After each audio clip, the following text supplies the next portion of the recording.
और कटोरी बनाने के लिए हम तैयार करेंगे एक बैटर। इसके लिए लेंगे 1 कप मैदा, 2 चम्मच ऐड करेंगे इसके अंदर कॉर्नफ्लावर, थोड़ा सा इसमें ऐड कर लें नमक, और जो कटोरियाँ हैं वो क्रिस्पी बने इसके लिए 1 बड़ी चम्मच इसके अंदर तेल का इस्तेमाल करें। फिर इसमें रूम टेम्परेचर का पानी डालते हुए एक गाढ़ा बैटर बनाकर तैयार कर लें। तो एक विस्कर की हेल्प से ऐसे विस्क कर लें ताकि इसमें जितनी भी गुठलियाँ पड़ें वो इसीलिए ख़त्म हो जाएं। तो इस तरह से मैंने बैटर बनाकर तैयार कर लिया है। शुरुआत में थोड़ा पानी डाला था, अब इसकी कंसिस्टेंसी आप देख सकते हैं ये बहुत ही ज़्यादा स्मूथ है। और आपको इसका टेक्सचर और भी कैसे पता चले इसके लिए आप देखें कि कलछी के ऊपर इसकी लेयर इस तरह से बन जानी चाहिए। तो इस तरह का बैटर बना करके तैयार करना है। बैटर ज़्यादा पतला भी नहीं होना चाहिए। जब कलछी के ऊपर इस तरह से आप उंगली चलाएं तो बैटर आपस में मिक्स नहीं होना चाहिए। तो ये परफेक्ट बैटर बनकर तैयार है। और इधर कढ़ाई में मैंने तेल भी गर्म होने के लिए चढ़ा दिया है। टूथपिक से चेक कर रहे हैं तो झाग आ रहे हैं टूथपिक में, यानी तेल अच्छा गर्म हो गया है। तो अब मीडियम हॉट ऑयल में इन कटोरियों को फ्राई करके तैयार कर लेंगे। तो पहले मैं आपको छोटी कटोरी बनाना बता रही हूँ। यदि आप छोटी कटोरी चाट बनाना चाहते हैं तो यहाँ पर मैंने कलछी ली है, इसे बैटर में डुबा लिया है। कलछी को मैंने पहले तेल से ग्रीस करके पोंछ दिया है। ज़्यादा तेल भी इस पर नहीं लगा होना चाहिए वरना बैटर कलछी के नहीं चिपकेगा। और फिर देखिए ऐसे तेल में से छोड़ दें तो जैसे ही बैटर पकेगा कलछी में से ये जो कटोरी है वो अपने आप ही सेपरेट हो जाएगी। और एक्स्ट्रा तेल दोबारा से पोंछ कर फिर से हम कलछी को बैटर में डिप करेंगे और दोबारा से इसे तेल में ऐसे फ्राई कर लेंगे। तो इस तरह से हम बहुत ही कम समय में ढेर सारी कटोरियाँ बना करके तैयार कर सकते हैं। यानी जितना समय आप आटा गूंदने में लगाते हैं उतने में तो ये कटोरियाँ बन करके तैयार ही हो जाएंगी। तो ये तो छोटी साइज़ की कटोरी थी। जो कटोरी पहले फ्राई हो गई हैं उन्हें मैं निकाल दूँगी और बाकी की बनाती जाऊँगी।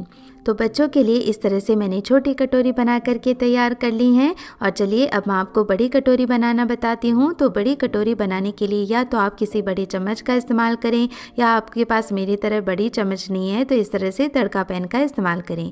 लेकिन क्योंकि तड़का पैन काफ़ी बड़ा होता है तो बैटर हम बाहर की ओर नहीं बल्कि अंदर की ओर इस तरह से फैलाएंगे। और सेम तड़का पैन को भी पहले तेल से ग्रीस करें और एक्स्ट्रा तेल पोंछ दें ताकि बैटर है वो तड़का पैन में अच्छे से फैल जाए। और यहाँ पर तड़का पैन में मैंने बैटर को फैला लिया है और इसे भी डाल देंगे इस तरह से कढ़ाई में। और जैसे ही कुछ सेकंड होंगे कटोरी क्रिस्पी होगी, अपने आप ही ये कटोरी बाहर निकल आएगी। तो देखा ना अपने फ्रेंड्स कितनी आसानी से हमने ये कटोरियाँ बना करके तैयार कर ली हैं। तो अब इसे भी हम बढ़िया गोल्डन कलर आने तक फ्राई कर लेंगे। ज़्यादा ब्राउन नहीं करना है कटोरियों को। तो ये बढ़िया से क्रिस्पी हो गई है तो इसे मैं निकाल लेती हूँ। और अब सेम वे में बैटर को दोबारा से मैंने तड़का पैन में फैलाकर ये दूसरी कटोरी भी बना ली है। और इसे भी हम अंदर तेल भरते हुए बढ़िया से क्रिस्पी कर लेते हैं ताकि सेंटर में भी ये बिल्कुल कच्चे ना रहे, अच्छे से फ्राई हो जाए। तो इस तरीके से हमने ढेर सारी कटोरियाँ कुछ ही मिनटों में बना करके तैयार कर ली हैं। और ये मेरी लास्ट कटोरी भी बन करके तैयार हो गई है। तो लग रही है ना फ्रेंड्स बहुत ही ज़्यादा सुंदर। और ये देखिए इनका क्रिस्पीनेस है ना, बहुत ही क्रिस्पी। तो चलिए अब जो कटोरी चाट है उसके लिए चाहिए होगी हमें चटनी। तो मैं आपको एक बहुत ही बढ़िया इंस्टेंट चटनी बनाना बताती हूँ। तो इसके लिए एक पैन में 1 चम्मच तेल गरम कर लें और तेल के गरम होते ही इसके अंदर डालें 1 चम्मच सौंफ, आधा चम्मच ऐड करें इसके अंदर जीरा, और दोनों चीज़ों को कुछ सेकंड के लिए पका लेते हैं ताकि इनका बढ़िया फ्लेवर निकल कर आए। तो बढ़िया से दोनों चीज़ों को हमने पका लिया है। और अब इसके अंदर हम डाल देंगे 1 से 1.5 कप पानी। और अब पानी में ही सारी चीज़ें ऐड कर लेंगे। तो सबसे पहले मैं इसमें लगभग 2-3 चम्मच गुड़ का इस्तेमाल कर रही हूँ। गुड़ के बजाय आप चीनी का इस्तेमाल भी कर सकते हैं। अब इसे में डालेंगे 2 चम्मच भरकर आमचूर का पाउडर।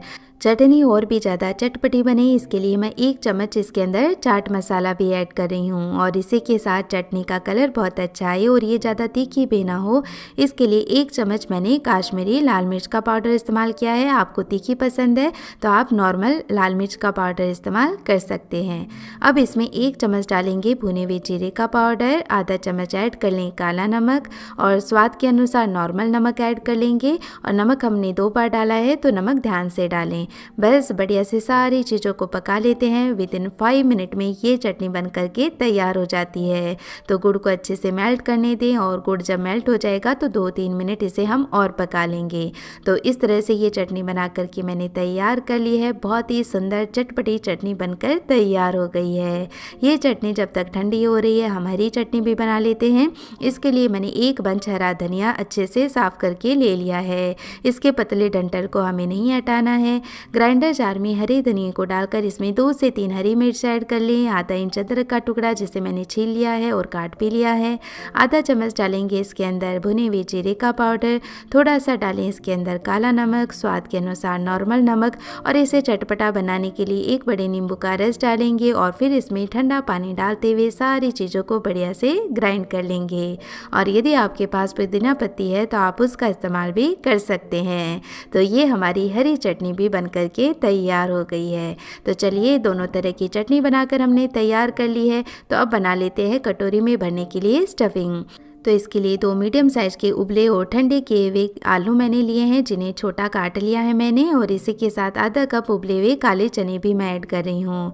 इसी के साथ हम डालेंगे 1 मीडियम साइज़ का थोड़ा मोटा कटा हुआ प्याज, 1 मीडियम साइज़ का टमाटर जिसका पल्प मैंने निकाल दिया है। इसी के साथ डालेंगे इसमें 2 से 3 बारीक कटी हुई हरी मिर्च या जितना तीखा पसंद करते हैं। आधा इंच अदरक का टुकड़ा मैंने कद्दूकस कर लिया है, तो ये भी ऐड कर लेते हैं। और अब मसालों में ऐड करेंगे आधा चम्मच भुने हुए जीरे का पाउडर, साथ ही ऐड करेंगे आधा चम्मच लाल मिर्च का पाउडर, आधा चम्मच डालेंगे इसके अंदर चाट मसाला। साथ ही मैं इसमें 1 नींबू का रस भी ऐड कर रही हूँ, तो इससे ये जो स्टफिंग है वो भी बहुत टेस्टी बनेगी। अब इसमें थोड़ा सा काला नमक ऐड करेंगे और इसी के साथ नॉर्मल नमक स्वाद के अनुसार ऐड कर लें। अब मैं इसमें डाल रही हूँ बूंदी, तो ये 1/3 कप जो बेसन की बूंदी आती है ना रायते वाली, मैं उसका इस्तेमाल कर रही हूँ। ढेर सारा हरा धनिया डालेंगे और बढ़िया से सारी चीज़ों को मिक्स कर लेंगे। तो ये हमारी बहुत ही टेस्टी चटपटी चाट की स्टफिंग बन करके तैयार हो गई है। तो चलिए चटनियाँ तैयार हैं, स्टफिंग तैयार है, तो अब हम इस कटोरी चाट को असेंबल कर लेते हैं। तो सबसे पहले तो जो स्टफिंग हमने तैयार की है वो इसके अंदर डाल लेंगे। आपको जितनी कम या ज़्यादा स्टफिंग इसके अंदर पसंद है उसके अकॉर्डिंग मात्रा कम या ज़्यादा कर सकते हैं। अब स्टफिंग भरने के बाद इसके ऊपर डालेंगे फेंटा हुआ दही। तो दही को हमेशा फेंट कर लें और दही ज़्यादा खट्टा नहीं होना चाहिए। अब कुछ पाउडर मसाले इस पर स्प्रिंकल कर लेंगे, जैसे भुने हुए जीरे का पाउडर, थोड़ा सा लाल मिर्च का पाउडर, थोड़ा सा काला नमक और फिर इसी तरह से इसमें थोड़े कटे हुए प्याज, थोड़े से कटे हुए टमाटर। फिर इस पर डालेंगे ये मीठी चटनी आप अपने टेस्ट के अकॉर्डिंग इस पर कम या ज़्यादा डाल सकते हैं। फिर मैंने ऐड किया इसके ऊपर हरी चटनी, थोड़ी सी डालेंगे इसके ऊपर धनिया पत्ती। फिर हम ये सेव डाल देंगे इसके ऊपर और कुछ ये अनार के दाने उस पर ऐड कर लें, ताकि चाट देखने और खाने में बहुत ही अच्छी लगे।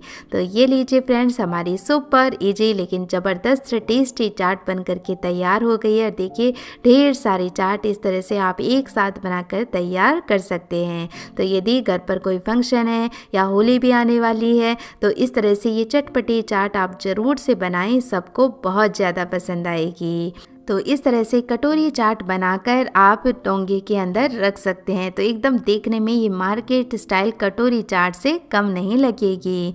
और फ्रेंड्स, यदि आप पहले से ही ये कटोरियाँ बनाकर स्टोर करना चाहते हैं तो कोई भी एयरटाइट कंटेनर लें, ये कटोरियाँ बना करके उस डब्बे में भर दें। ये लंबे समय तक ऐसे ही क्रिस्पी बनी रहती हैं। और जब आपको सर्व करना हो तो इस तरह से इसमें ये स्टफिंग वगैरह भर लें। तो मुझे तो चाट खाना बेहद पसंद है, तो मुझसे रुका नहीं जा रहा है। मैं जल्दी से इस चाट को टेस्ट कर लेती हूँ।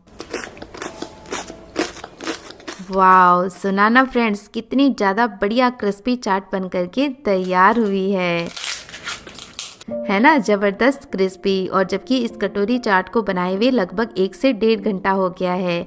तो आप भी ज़रूर से ये चाट बनाएं और पसंद आए तो प्लीज़ वीडियो को लाइक करें, ज़्यादा से ज़्यादा शेयर करें। मैं फिर से मिलूँगी आपको एक ऐसी ही और नई रेसिपी के साथ। तब तक के लिए टेक केयर, बाय बाय।